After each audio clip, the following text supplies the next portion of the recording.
México contra la pared, ese muro infranqueable que un sistema educativo indefendible erige en torno a millones de mexicanos, víctimas de una educación que no le permite a México competir y hablar y relacionarse con el mundo, víctimas de una escuela pública que crea ciudadanos apáticos entrenados para obedecer en vez de actuar, educados para memorizar en vez de cuestionar, entrenados para aceptar los problemas del país en vez de preguntarse cómo resolverlos, educados para hincarse ante la autoridad en vez de llamarla a rendir cuentas. Y ante la catástrofe conocida, lo que más sorprende es la complacencia, la resignación, la justificación gubernamental y la tolerancia social. Nuestra constante convivencia con la mediocridad, año tras año, indicador tras indicador, resultado dramático tras resultado dramático. Si la educación es tan importante como todos dicen, ¿dónde está el clamor? ¿Cómo entender que tantos marchen para defender a un sindicato privilegiado, pero nadie moviliza a la sociedad para protestar contra una educación deficitaria? En México no hay una reacción suficientemente vigorosa por parte de los ciudadanos, precisamente por la baja calidad del sistema educativo. Estamos tan mal educados que no sabemos lo importante que es la educación. Estamos tan indoctrinados por nuestros libros de texto gratuito que no entendemos cuán deficientes y obsoletos son.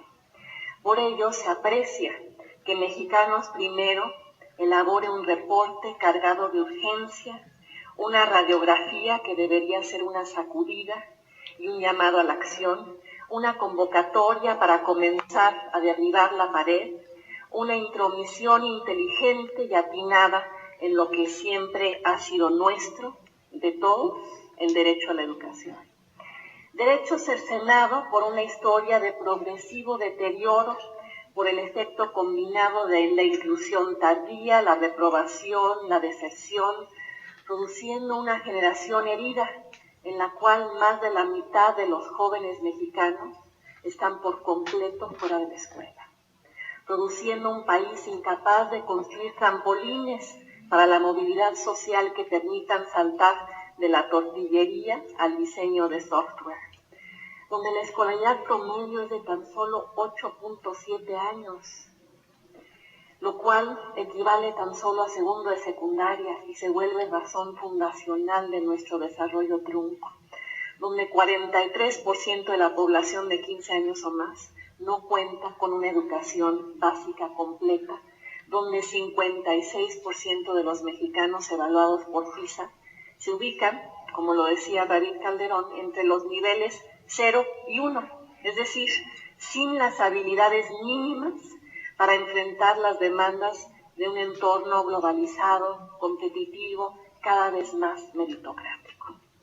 Estas son cifras de la catástrofe, números que subrayan aquello que el escritor James Baldwin advirtió: los países no son destruidos por la maldad, sino por la debilidad o la flojera, o en nuestro caso por la complicidad en la construcción de ese paraje feudal que es el Sindicato Nacional de Trabajadores de la Educación.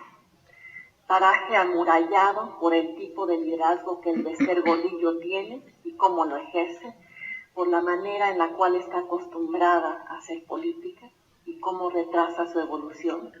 El apoyo que ofrece a cambio de las prebendas que garantiza, la lealtad que vende a cambio de los recursos que obtiene, la movilización política que asegura a cambio de los privilegios sindicales que logra mantener.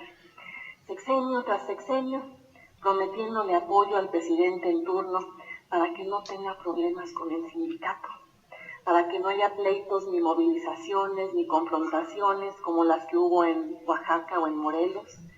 Gobierno tras gobierno, por ello, ha concebido a la educación pública como una estrategia de pacificación, más que como un vehículo de empoderamiento. Y mientras tanto, los miles de millones de pesos que ella exige y recibe para el sindicato son señal de más de lo mismo. evidencia de las añejas maneras de relación y las viejas formas de complicidad vivas aún y estrangulando la educación de un país que necesita reformarla. Ahí está, la anuencia sindical a cambio de la dádiva gubernamental, la mano extendida para aceptar la prebenda indispensable, el Bester Gordillo chantajea y presidente tras presidente se deja chantajear. Ella quiere perpetuar el alcance de sus canonjías y otros no tienen la audacia política para acotarlas. Y como subraya el reporte de Mexicanos Primero, ese arreglo primigenio ha conformado un entramado institucional que otorga concesiones indefendibles al sindicato, incluyendo el derecho adquirido de vender, heredar o intercambiar una plaza de maestro por favores sexuales. ¿Y quién paga la complicidad constante entre el gobierno y el Bester Gordillo? Pues 6 de cada 10 alumnos que no concluyen secundaria con conocimientos básicos de matemáticas, 4 de cada 10 alumnos que tampoco los obtienen en español, una líder moral decente más preocupada por empoderar a sus allegados que por educar mexicanos, un sistema educativo que cuesta mucho, porque cuesta mucho, pero rinde poco, sobre todo cuando se le compara a nivel internacional, y un sindicato beligerante que exige más recursos en cada negociación presupuestal, pero no parece estar dispuesto a modernizarse a fondo para conseguirlos. Y peor aún, millones de niños mexicanos haciendo planes, copiando párrafos, memorizando fechas, acumulando la ignorancia en forma de datos inertes. Millones de niños mexicanos aprendiendo todo sobre los héroes que nos dieron patria, a los cuales no se les está educando para que sepan cómo ser ciudadanos activos en esa patria. Millones de niños mexicanos coloreando figuras de héroes mexicanos muertos, memorizando historias de victimización, rindiéndole tributo al pasado en vez de pensar en el futuro, sobrevivientes de una educación construida a base de mitos, enfocada a producir una identidad nacional, y vaya que lo hemos logrado. México, el país que produce personas orgullosamente nacionalistas, pero educativamente atrasadas. México, el país que enseña a sus habitantes a lidiar con un entorno que ya no existe. México, el país donde en la escuela pública se aprende poco de ciencia, pero se aprende mucho de sometimiento. Se aprende poco de tecnología, pero se aprende mucho de simulación. Se aprende poco de álgebra, pero se aprende mucho de cumplimientos mediocres, negociaciones injustas y beneficios extralegales. México, el país en donde la escuela pública no desata el sentido crítico o la autonomía ética o el empeño en el cambio social, sino una extendida propensión a la conformidad.